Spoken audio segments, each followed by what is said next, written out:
this video, I'm going to show you how to import transactions into QuickBooks. So let's say that I just set up my QuickBooks account and I'm ready to start sorting those transactions into different revenue and expense categories. I need to import those business transactions somehow. I could connect my bank account directly and have QuickBooks automatically bring in the data like dates, descriptions, and dollar amounts. Or I could upload transactions by uploading a CSV file. If I go this route, I can import transactions from a previous accounting system that I was using.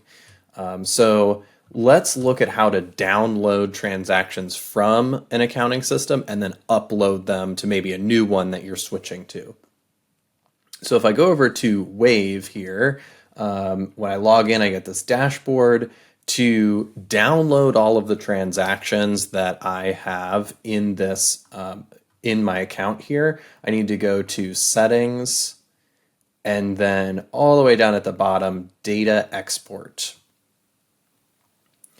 When I click that, it gives me the option Excel or CSV. You're going to want to go with the CSV file because that is generally accepted when you're importing transactions into any accounting system. So if I click that, you'll see a little notice that an email has been sent to your email address and that you're going to get those transactions soon as a CSV. So I have already downloaded those transactions. So let's go back over to QuickBooks and drag and drop here. All right, press continue. So let's see what happens. So which account are these transactions from?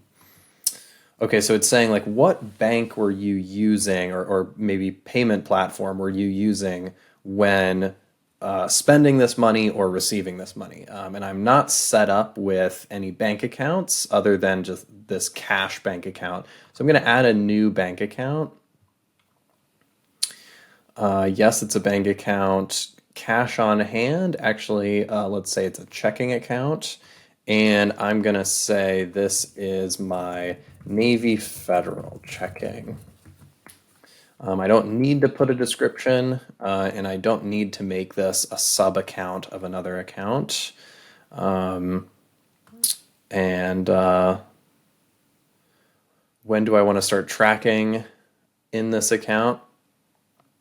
I think if I don't choose one, let's see what happens. Yeah, it should just allow me to upload these transactions and start them whenever the transactions actually start, however far they go back. But I could limit it to a certain period of time. So I'm going to continue there. Okay. Is the first row in your file a header? Yes. Let's see here. So if I open up this CSV download that I just got from Wave, let's see what it looks like. All right. That is a lot of stuff.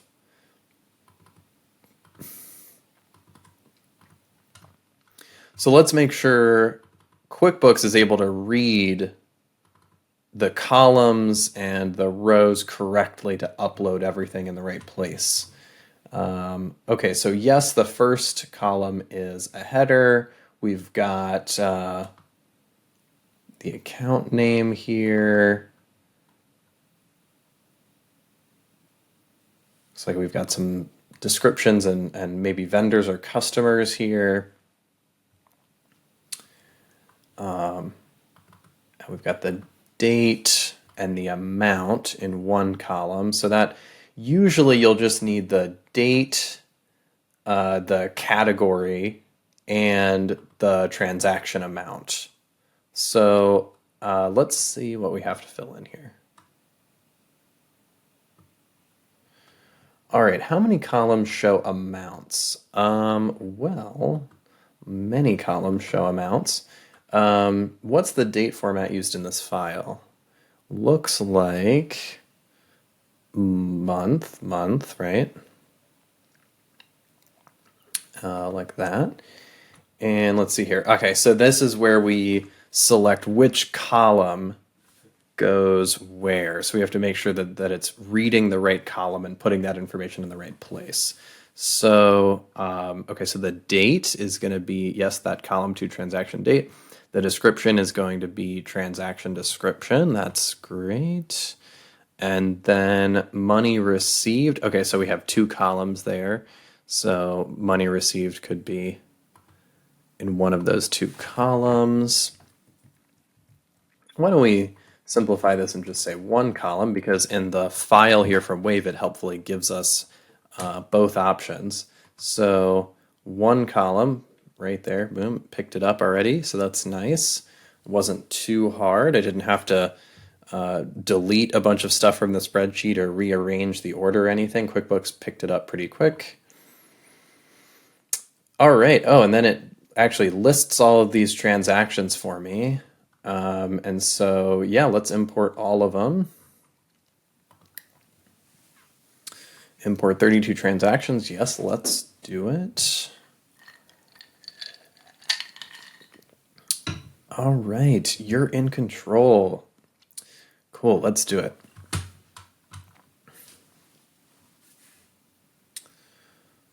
Okay, review a few concepts and how to help QuickBooks categorize for you. Yes, so QuickBooks loves to try to categorize things for you and help you out. This can be really helpful, or it can get you into a lot of trouble if you say that, every expense from, for this vendor goes to the same place. Well, what if you go to that vendor and actually you want to categorize that expense somewhere else? You have to kind of fight your own rules. So I'm going to skip this for now, which is what I recommend when you're just getting started. And maybe when you feel like a more advanced user, you can implement those rules. Yes, so helpful. Interesting.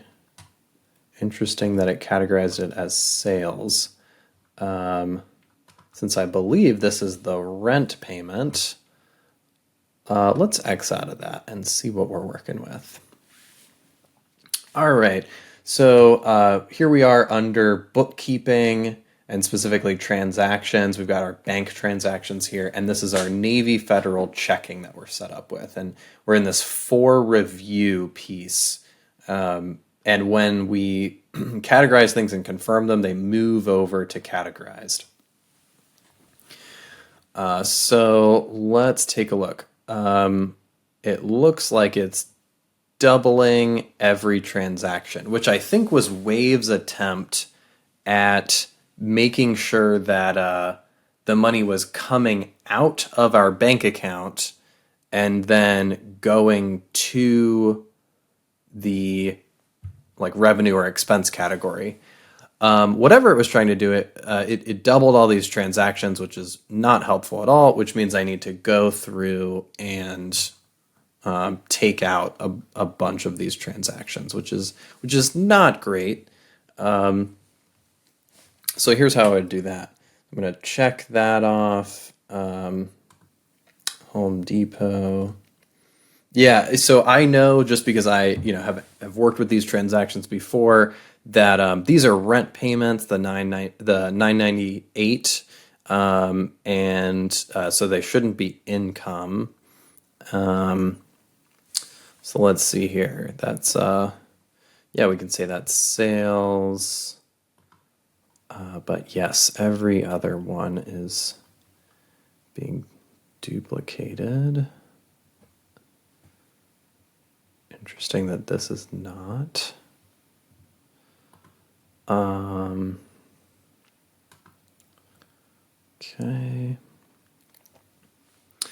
And it looks like it really had trouble with the transfers.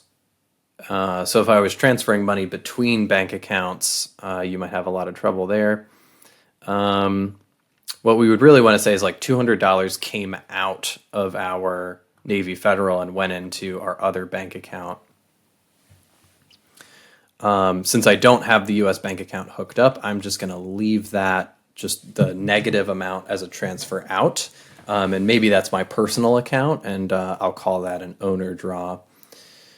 And it's doubling transactions still.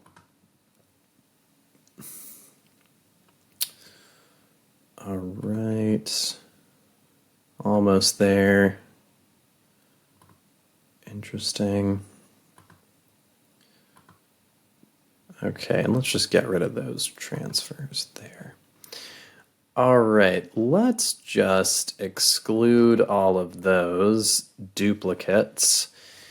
And now we actually have some information to work with. So this looks more accurate. So we've got, $998 coming out of our Navy Federal account on 4/27. There's the description. And here is where I can categorize that as a certain kind of expense. When you open up the menu here, you got a lot of options that you can scroll through. And you can see this is kind of my chart of accounts. This is like the list of all the categories where I could put something. And, I'm just looking for rent. So I could scroll through here, or I could type in rent. Let's see if that comes up. Home office rent. No. Let's go with building and property rent. Okay, looks like it's given me a lot of options. So, and then I could put in, a vendor. So I'm paying someone for something, so they're a vendor. And accounting systems only see entities as either vendors or customers. So customers are paying you money, and vendors are usually being paid by you. So if I wanted to add a vendor, I could put in a tag. That's a helpful feature sometimes. And then I could, report by like what I had tagged if I were being consistent. But I'm just going to leave it at building and property rent for now. I don't need to necessarily track by vendor for that. So I'm going to confirm there. All right, and moving on to the next one. So it's suggesting supplies. It thinks it's really smart. Yeah, okay, could be supplies. Or I could, choose one of my other accounts. Maybe this was like something for my home office, or let's see here. Let's see here. Small tools and equipment could be. But yeah, we can go for supplies. And if I wanted to change the name of that account too, I could. I could change it to like office supplies or office and cleaning supplies if I wanted to be specific. All right, let's confirm that. Cool. So that is how you upload transactions, from a different accounting system to QuickBooks and start sorting your transactions. For more bookkeeping guidance, go to jumpstartinc.org/bookkeeping. And if you want to get in touch with our team directly for one-on-one advising, fill the form out on that webpage. Thanks again for watching.